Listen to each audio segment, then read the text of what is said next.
Both Venus and Mars have atmospheres that are primarily carbon dioxide. Carbon dioxide, when it's struck by solar photons, it often breaks off an oxygen, so you're left with CO. And CO has a very strong spectral transition in millimeter wavelengths that you can actually image on the planet. So you can make an image in that spectral transition, and then so as a function of where you are on the side of the planet you can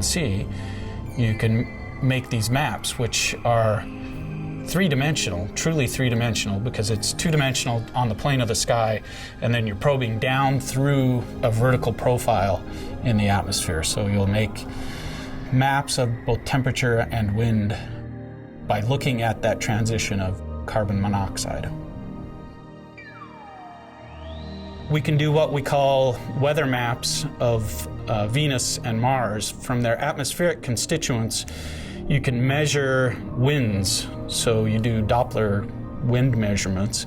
You can tell the direction and the magnitude of the wind from measuring these spectral lines.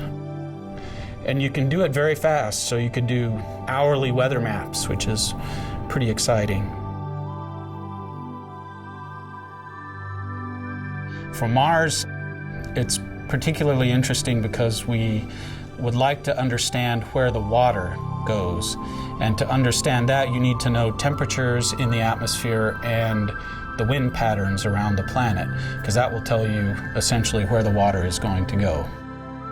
Is the bulk of the water currently in the subsurface? Is it what we see in the atmosphere? Is that all you get? We'd like to know about that because we think water has an important role to play in the development of any kind of life. So for Mars, it's an important question to understand, again, that migration of, how is it moving around? What temperatures is it at? So you need to know something about the history and how much water and what has it done.